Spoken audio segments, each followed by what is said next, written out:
Good evening, and welcome to the final update of the 31 Days of Horror Marathon. These are the final films I watched for October and my 31 Days of Horror, where I had to watch 31 horror films, but they couldn't be anything I had seen previously. Anything that was not horror or I had already seen is still documented, but it doesn't count towards the 31. First up is a movie, well, technically it's a pilot, and that's Blade, House of Chthon. And this is essentially the pilot episode for the Blade television series. But at an hour and a half, it's a movie. So I'm including it because I haven't seen the television series or this, and I watched it. Next up is a film full of horrific images, like crazy horrific.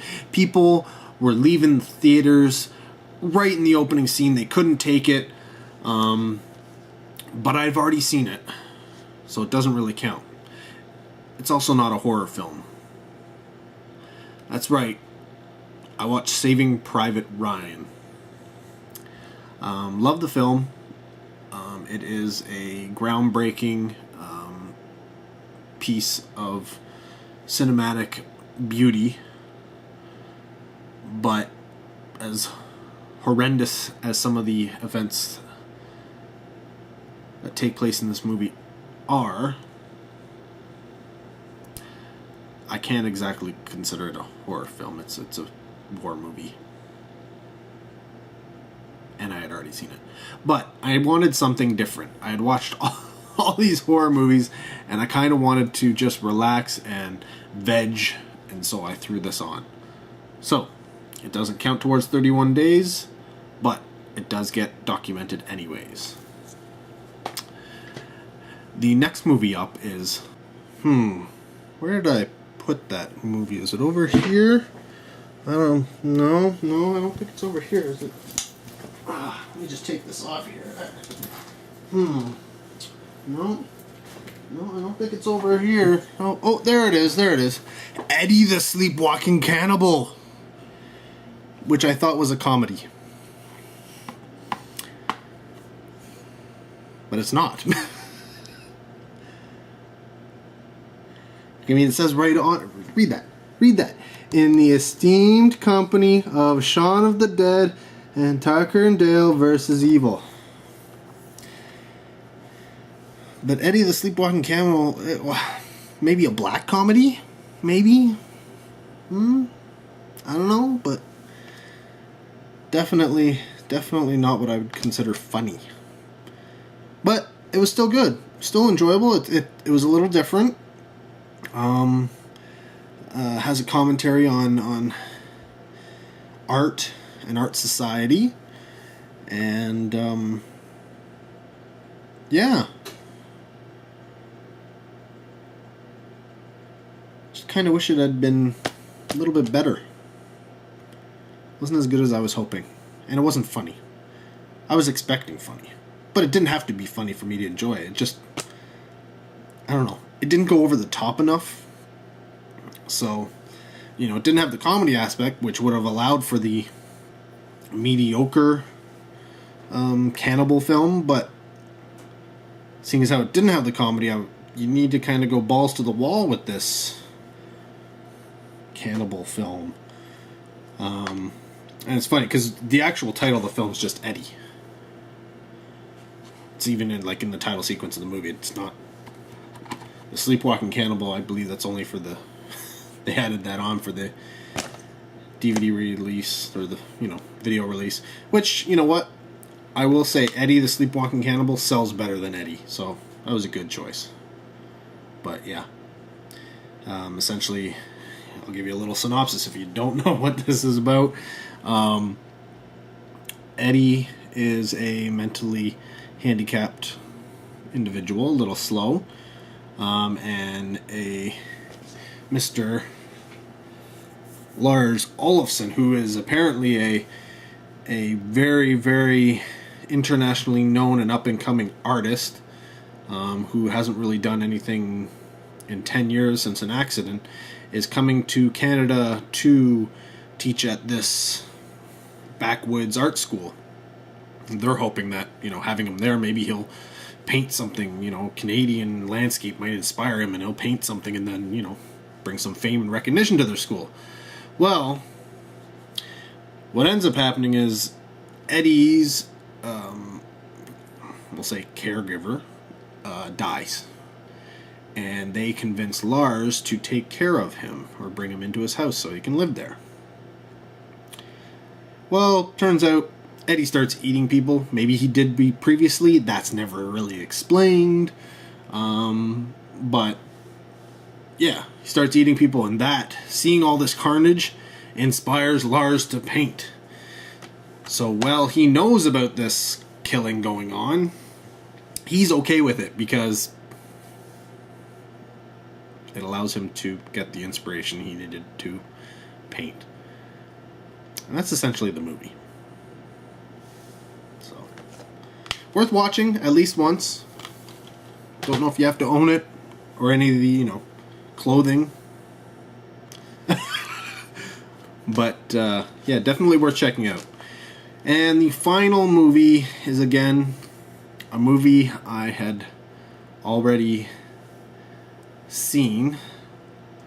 I saw it at a film festival way back, a long time ago. And I've already shot a video in which I tell you about the pickup, telling you that I was going to watch it for Halloween, and therefore it counts as a horror movie, but because I had already seen it, it doesn't count towards the 31 days of horror, and that is Trick or Treat. It's Trick or Treat is actually kind of a hard film to do a synopsis of. Essentially, it's a lot of little vignettes, kind of like an anthology film, but not an anthology film. But it is an anthology film because it's got all of these different, little stories, but they're very, very compact, very, very short. But they all intertwine, and it all takes place on Halloween night. And they're all very, very different, and yet somehow they all relate to each other.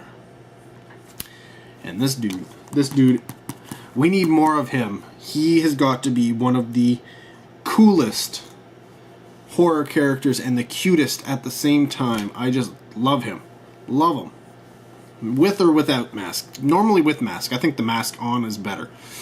But yeah, he's actually not necessarily a participating character, but he's in essentially all of the different vignettes in the movie. So it's I do know people who don't like this movie. Don't ask me why. I particularly love it. It's not really scary. There are a few spooky moments that might get the light at heart type people, but for the most part, it's just fun. It's a fun Halloween movie that's not kid friendly. So let's run down the entire list. I will start with the films that do not count. So this month I watched War Games: The Dead Code from 2008. Captain Phillips, I saw that in theaters, so that's this year. Itchy the Killer from 2001, highly recommended. Battle Royale, or Batoru Royairu from year 2000. One of the best horror, one of the best films ever made. It's brilliant. Surf Nazis Must Die from 1987, part of the the contest for Blu-ray Anonymous. I Sell the Dead from 2008, also part of the contest for Blu-ray Anonymous. And as you just saw, Saving Private Ryan from 1998 and Trick or Treat from 2007. Now, none of those counted. These all count. So, start your counting. Number 1, I watched Necropolis from 1987.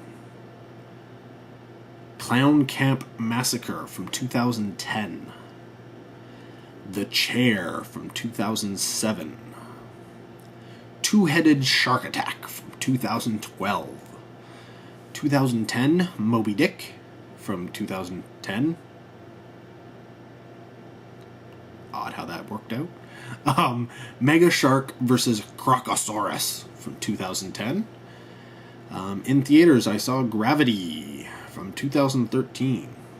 I followed that up with Storm Warning from 2007. Then that was followed up with The Rapist, or its original title, Tunmen Se Mo, from 1994. I followed that up with a DVD called Devil's Express, which the English title is actually called The Devil, and the original title would be Je Mo from 1981. That was followed up with Wishing Stairs.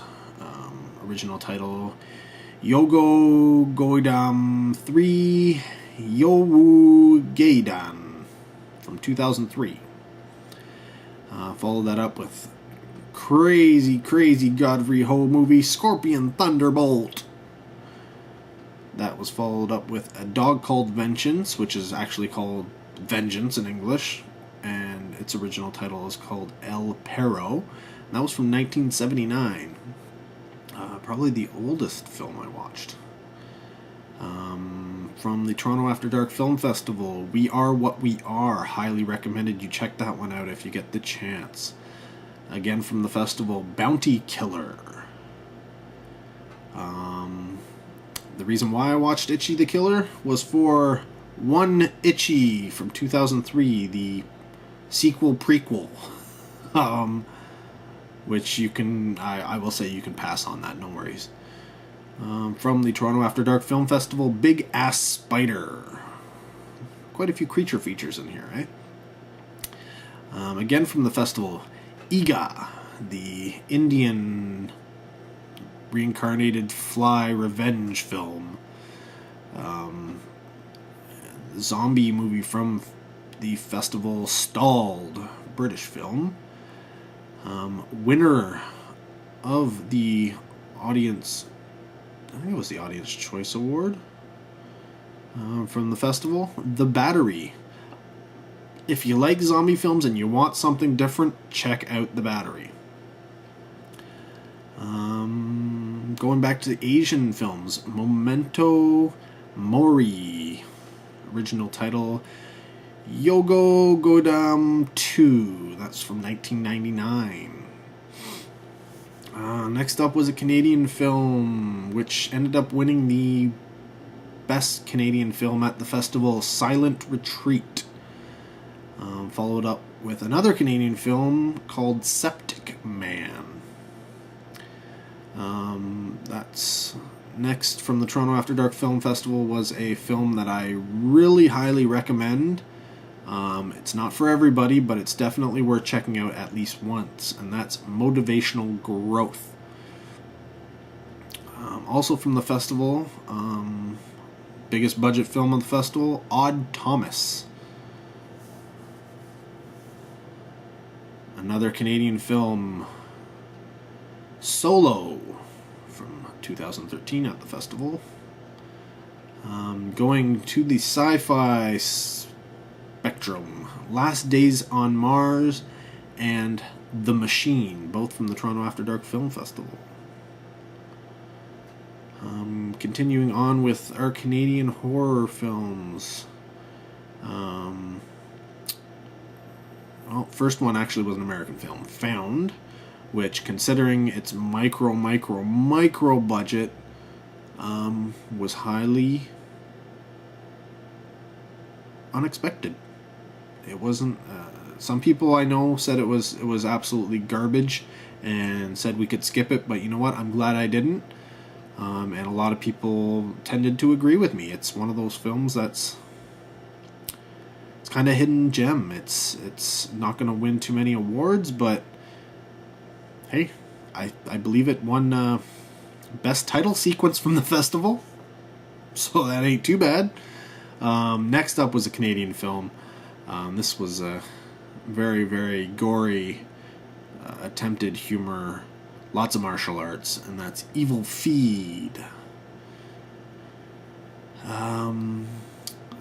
Yes, because I watched Battle Royale, I had to watch Battle Royale 2, also known as Battle Royale 2 Chinkonka. That was from 2003. Not exactly what I'd call a horror film, but it had lots of gore, and because it was a sequel to Battle Royale, which I do consider a horror film, it gets included. Scary films from the Toronto After Dark Film Festival. First was Willow Creek, about Bigfoot. And the next one, Banshee Chapter, which was one of my favorites, and I thought was very, very scary. But I just loved the story, and I highly recommend you check it out. Next up was Cheap Thrills, which was exactly what I expected, but it was very, very well done, and thus ended up being extremely entertaining, and still managed to gross out at the same time. Finally, the closing gala film of the Toronto After Dark Film Festival, Big Bad Wolves from Israel. The film that's in possible contention for their Oscar nomination. Finally, one of the films that I had to watch for Blu-ray Anonymous's contest from 2010, British film called The Reeds. And you can take my word for it, you don't need to see it. And then finally, the two films that I just showed you, Blade, House of Chthon, and Eddie, the Sleepwalking Cannibal.